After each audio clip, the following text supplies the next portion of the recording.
Hello everyone, welcome back to my new study blog और 60 days study challenge में आपका स्वागत है। तो मैं सबसे पहले मैं बताऊंगी कि मैं जो कि डेली बताती हूँ जब मैं स्टडी ब्लॉग डालती हूँ मोस्टली तब, तो मैं कर रही हूँ टीचिंग एग्ज़ाम की प्रिपरेशन, जिसमें KVS PRT और BPSC TRE 4.2 जिसकी मैं प्रिपरेशन कर रही हूँ। और फर्स्टली मैं बोलना चाहूँगी, अगर आप चैनल पे नए हैं तो प्लीज़ चैनल को सब्सक्राइब कर लीजिए और वीडियो को लाइक शेयर ज़रूर करिएगा। तो मैंने ये 60 डेज़ का चैलेंज लिया था जो मेरा इस तरह से अभी चल रहा है, तो वो मैं शेयर करूँगी आपसे। मैंने 18 तक शेयर कर दिया था, उसके बाद ये आगे का है। फ्रेंड्स देखिए, मैंने फुल टेस्ट मैं नहीं दे पा रही हूँ। मैं जितने भी हूँ, मैं जो मिनी मॉक होते हैं ना वो मैं दे लेती हूँ, बट मैं फुल टेस्ट नहीं दे पाती हूँ। तो एक मैंने फुल टेस्ट जो दिया है वो मैं आपको शेयर करूँगी।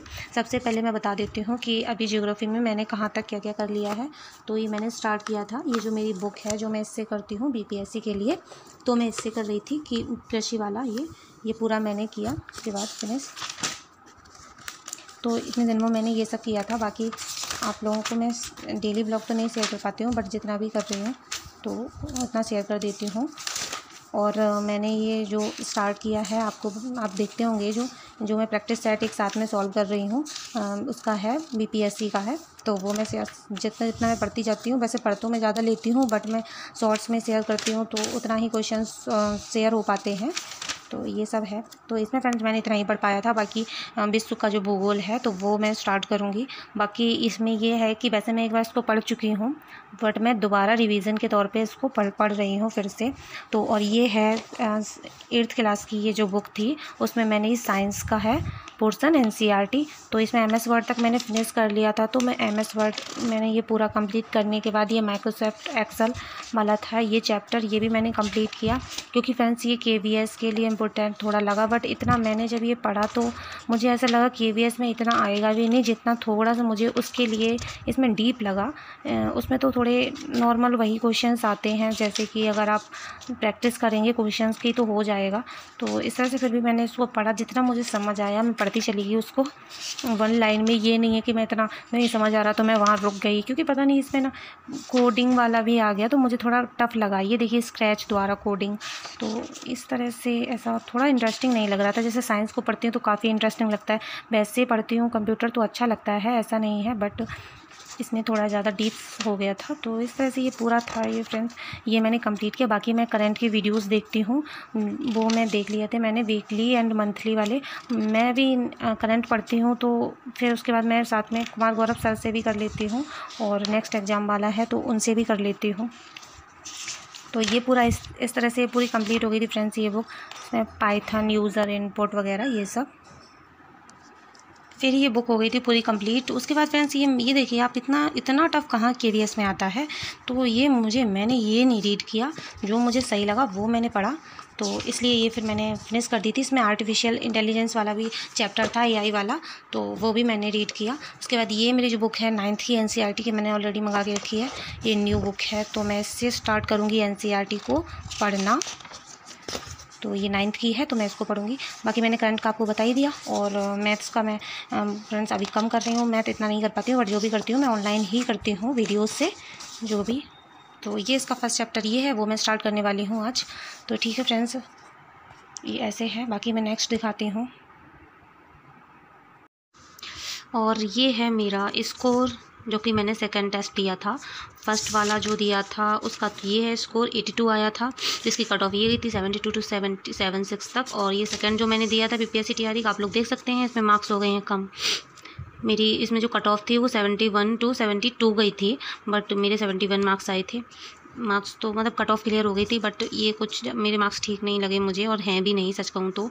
और ये लैंग्वेज का पोर्शन था तो उसमें 30 में से 23 आ गए थे। उसके बाद GS में आ गए थे 71 120 में से। ऑल पूरा पेपर था 150 का था। उसके बाद फ्रेंड्स मैंने कुछ ये एनालिसिस कुछ नोट कर लिए थे, ये जिससे मेरे कुछ क्वेश्चन रॉन्ग हो गए थे, तो मैंने ये कुछ नोट कर लिया था, जिससे मैं रिवीजन करूँगी तो मुझसे ये मुझे कम से कम ये दूसरा मेरे सामने जब क्वेश्चन आए तो मैं कम से कम उसको गलत ना करूं। तो इस तरह से मैंने ये एनालिसिस इसका नोट कर लिया था, तो मैं इसको रिवीजन कर लेती हूँ डेली का। ये पहले वाले का है कुछ, इसमें तो कम ही था क्योंकि इसमें मेरे क्वेश्चन ज़्यादा रॉन्ग नहीं गए थे, तो मुझे क्वेश्चन भी इतना ज़्यादा नहीं नोट करना पड़ा। बाकी इस तरह से है। और मैं आपको तो ऐसा नहीं है इसमें एनालिसिस में मैंने कुछ जो रॉन्ग गए हैं उनका ही लिखा है, कुछ ऐसे करेक्ट भी चले गए हैं, तो उनको भी मैंने जो मुझे लगा उसके एक्सप्लेनेशन में नोट करने लायक, तो वो मैंने कर लिया उसमें से, जिससे आगे कहीं क्वेश्चन बन सकता है, इंपॉर्टेंट पॉइंट होता है, तो उस तरह से मैंने नोट कर लिया था। अब मैं बताती हूँ, ये है BPSC TRE का ये जो प्रैक्टिस सेट है। मेरे सब्सक्राइबर उन्होंने पूछा था ये जो बुक है किसके लिए है, तो मैं बताती हूँ ये है BPSC TRE 3.0 की मेरे पास ये वर्क बुक है प्रैक्टिस सेट।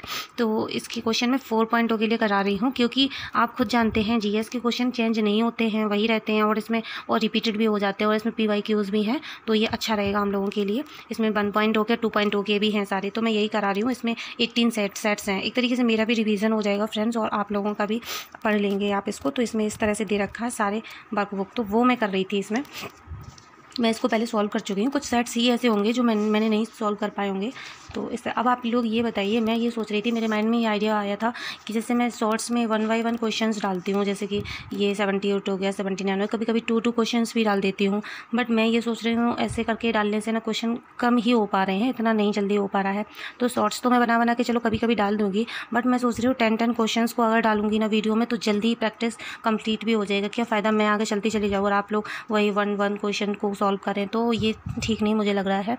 तो मैं सोच रही हूँ आगे जो वीडियो आएगा मैं ट्राई करूँगी, जब जैसे ही बना लूँगी तो 10 क्वेश्चंस का एक सेट डाल लूँगी। अभी आप खुद सोचिए, जैसे 61 से लेके 120 तक इसमें GS के क्वेश्चंस हैं एक प्रैक्टिस सेट में, तो आप खुद से सोच लीजिए अगर 40 क्वेश्चन हैं तो कम से कम अगर 10 क्वेश्चन भी डालूंगी एक दिन में, तब भी 4 दिन में एक सेट पूरा कंप्लीट हो जाएगा। यहाँ तक कि ज़रूरी नहीं है 10 डालूँ, क्या पता अगर आप लोग सही से वीडियोज़ देखते रहे और आपके व्यूज़ सही आते रहे, मुझे ये लगा कि आप लोग सही से देख रहे हैं, तो मुझे भी एक मोटिवेशन मिलेगा, तो मैं भी 10 की जगह 15 डालने लगूँगी। ऐसा कुछ नहीं है, मैं जल्दी से जल्दी कंप्लीट करने का ट्राई करूँगी। और आगे भी नेक्स्ट जो सेट होगा, जो भी किसी का भी होगा, जैसे रुक्मणी का है और भी, तो वो मैं उठा लूँगी। नहीं तो आगे जो कोई बुक होगी जैसे कि NCERT सार संग्रह वगैरह, वो मैं स्टार्ट करा लूँगी। इससे क्या होगा ना, मेरी भी प्रिपरेशन हो जाएगी फ्रेंड्स, और आप लोगों का भी साथ में एक ग्रुप स्टडी टाइप में होती रहेगी। तो इसमें ये रहता है कि जैसे मैं अकेले जैसे पढ़ती हूँ इसमें, तो मुझे क्वेश्चन इतना याद भी नहीं रहता है, और जैसे मैं पढ़ती हूँ ऐसे समझा देती हूँ तो मुझे भी याद हो जाता है। और आप लोग भी जैसे एक 1 टाइम जैसे शॉर्ट्स देखते हैं, तो आप लोग एक बार दोबारा फिर रिपीट कर लिया कीजिए, जिससे ना आपको आपके माइंड में एकदम से स्टे हो जाएगा वो क्वेश्चन, और ईजिली आपको याद भी रहेगा। तो इस तरह से इसमें ऐसा था। बाकी मेरी स्टडी इस तरह चल रही है। मैं करंट और मैथ्स को भी देख लेती हूँ बीच बीच में, और रीजनिंग के मैंने कुछ मेरे टॉपिक हैं, जैसे कि वो घड़ी वाला चैप्टर हो गया, कैलेंडर वाला हो गया, तो ये मेरे थोड़े, तो ये जो टॉपिक हैं, जैसे कि रीजनिंग में होता है ये जो आयत होते हैं उनको फाइंड करना, तो ये कुछ ऐसे टॉपिक हैं जो मेरे इनसे जो भी क्वेश्चन है कंटिन्यूसली मैं देख रही हूँ ना रॉन्ग हो रहे हैं।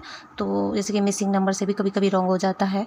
तो इस तरह से मैं सोच रही हूँ ये वाले टॉपिक में फिर से एक बार रिपीट करूँ, उनको अच्छे से पढूँ। तो इतना था। बाकी मैं नेक्स्ट वीडियो में आपको बताऊँगी क्या कैसे मैं पढ़ाई कर रही हूँ। और आप लोग भी अगर चैनल पर नए हैं तो प्लीज़ चैनल को सब्सक्राइब करिएगा, और वीडियो को लाइक करिएगा, शेयर भी करिएगा।